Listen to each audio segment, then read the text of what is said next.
Welcome back to Monday Minutes. I'm Rhodin, and you're listening to our Monday Minutes, where I share tools, insights, and stories that I think are interesting for investors, entrepreneurs, and soon-to-be entrepreneurs to know about. I promised in the last episode where I talked about how you can make money for your clients, that I would talk about this shift that also is affected by something called the freelance economy. So when I do my lecture, Entrepreneurial Thinking, this is one of the waves of trends that I always introduce with. So people understand what kind of market I'm talking about, what kind of setting we will work in the next couple of years. And the freelance economy is sometimes now called the gig economy, but it's been called, the term freelance economy has been around for quite a while. And they also call it organic structures, organic companies, organic teams, all that stuff. But freelance economy is like kind of the major term for it. So what you mean with the freelance economy is when we're moving to kind of the society where internet is the motor of everything. And we have our laptops, we have our smartphone, we have our 4G net, we have Wi-Fi everywhere, and we have all of these services that we can rent out our houses, our cars, everything. And a lot of people long for the end lifestyle of the traditional kind of entrepreneur dream. So sitting on a beach with your laptop, kind of working when you want to, and living the, island dream. But because this changed with internet, suddenly it's so accessible. You don't have to be a millionaire to have that lifestyle. You can actually work a pretty normal job and do it remotely on your laptop. And this has created a new kind of mindset for a lot of people that weren't that entrepreneurial before. A lot of people become freelancers because they want to, but also because they have to. Because we're shifting the international community, the global industry, we are shifting jobs from traditional jobs having telemarketing in the US, shifting it over to, for example, Thailand, for having, telecom companies move their whole support departments to India. So there's a lot of work, a lot of jobs that are shifting. So we've shifted from having a lot of local work done in Western countries to moving whole departments and almost whole companies to other countries, to other parts of the world. And then suddenly there's so many people who can't get work simply because that work is done more professionally and cheaper somewhere else. And that is what the freelance economy is about.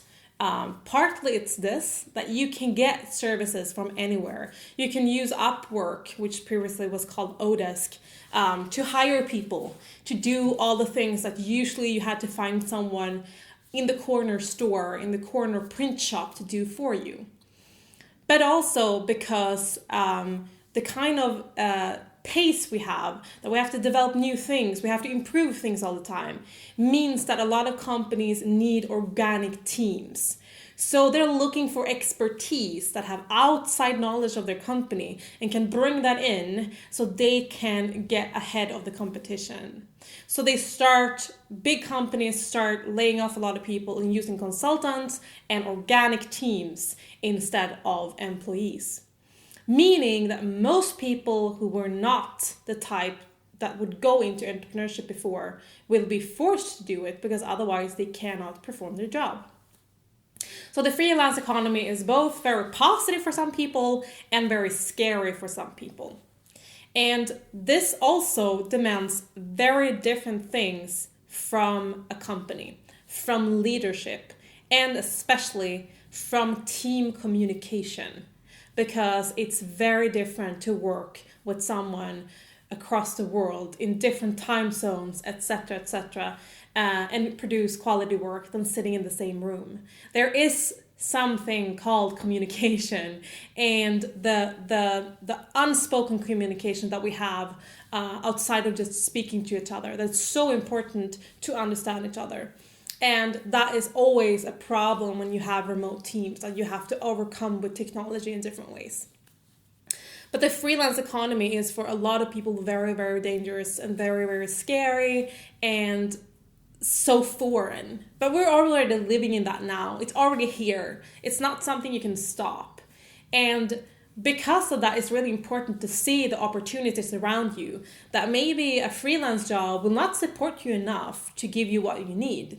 So you might have to supplement with things like Airbnb or Uber or these kind of services around you that can give you extra streams of income.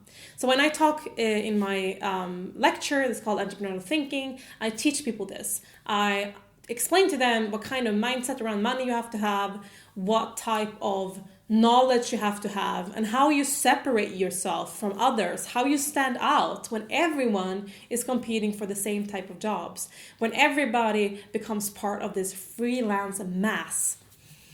And I think that understanding money and understanding how to build multiple streams of income is something that a lot of people should learn. And I think even if you're not a freelancer, you already have a company, it's something you should think about.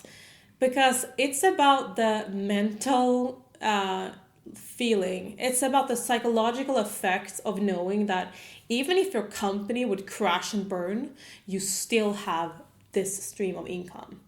So when I do this lecture, I explain to people that I'm 29. When I was around 21 or 24, somewhere there, I already could quit my job if I wanted to, because I was making multiple streams of income. That meant that even if my company would completely fail, I was safe. I had an extra house, I had income that would sustain me better than most. And that sounds really, really fortunate, right? That sounds like someone who's just like, had parents who paid for everything, etc., etc. I have not had that. I made that all happen on my own because I challenged myself. I tried out opportunities. I challenged my idea of money and how that works in the world. And I learned to trust my instincts when I saw opportunities and to find ways to make good deals. So where both parts actually are happy. So that's something you have to think about when you do this. You have to find multiple streams of income. And I'll tell you, if you're looking for investments and investors, you'll be so much more confident when that you know that even if you ask for an investment from them and don't get it, you still have your private security. You're secured as a person. And realize that that's different things.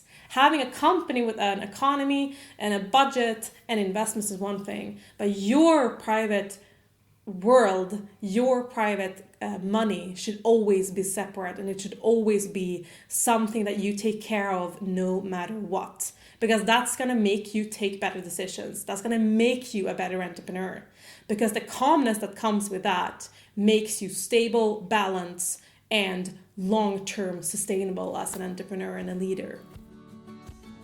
Thank you so much for listening. If you have comments about this, if you have questions about the freelance economy, about my lecture, anything like that, you can always comment on our Twitter, which is Startup Cabin, or our Instagram, which is also Startup Cabin.